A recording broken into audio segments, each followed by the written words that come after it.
welcome to the Grand Old Players Company. My name is Mark, and this is, Bonnie Gill. and we're here to talk about live theater, especially live theater where the focus is on older people doing the acting and even running the theater.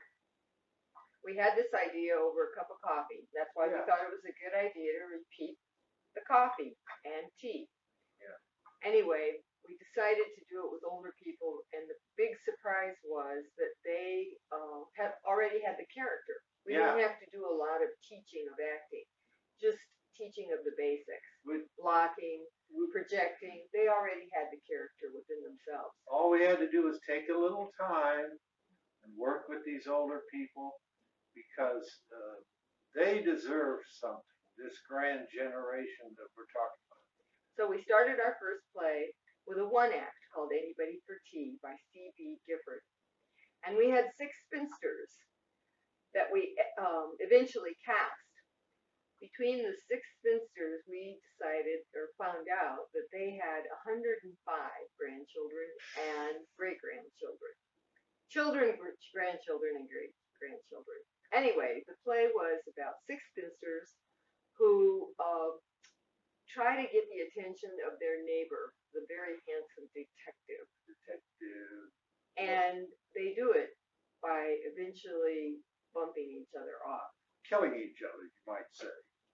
And one of the oldest ladies that we began with was Lois. She was 84 years old, and there are lines in the play that just were beautiful. And because she was 84, she auditioned one day and was fabulous. And she auditioned a couple days later at a callback, and she was a little flat. So we thought, oh no, we better cast her as Elizabeth, who dies on page 8 of this one act, because we didn't think she would be able to have the Just in stamina case. for a one act play. Well, she surprised us when she came back, how many years later, and did the lead, one of the leads, in a three-act play called Arsenic and Old Arsenic and Lace. Old Lace, yes. It was a great show. This was so popular when we did this Anybody for Tea that we had planned to play it 3 performances, one weekend. The people just came out of the woodwork and it was mobbed, and the review was terrific. And so we played it 9 performances in Mm-hmm. 3 different places, and so we knew we had something. Think about that, how this could be your city having grand old players. And we pick out, you remember Helen. And before you go on, I wanted to mention that one act play turned into nine Oh, performances and then turned into a theater of our own, oh, a stationary location, where for 23 years we did um, 16 performances each time we did a production, and we did 6 productions a year.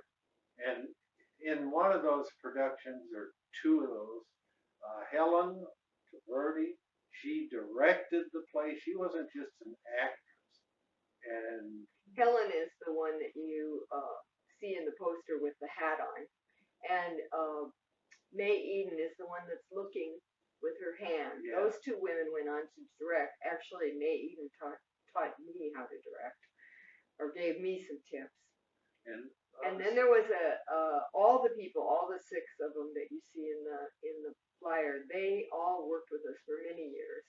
yeah, Nellie, the one in the front, she was that she was an interesting woman. That she worked at Pendleton Mills on a sewing machine for 30 years, and she had a great tiny little voice for this great big body. And so when her kids came to see her yeah, on stage as one of the spinsters, they didn't even recognize didn't her. even know their own grandmother. And so think of this. What you know about older people, sure. You might think of trying to start a grand old players company in your own city, your own town, because you don't have to do a whole lot to make them into character. They're already there. Just take your time and put it together. We'll even help you if you like. What are we doing next? Join us next for Last of the Red Hot Lovers. This is Bonnie Gill. Mark Manhart with the Grand Old Players Company. Look us up on the internet.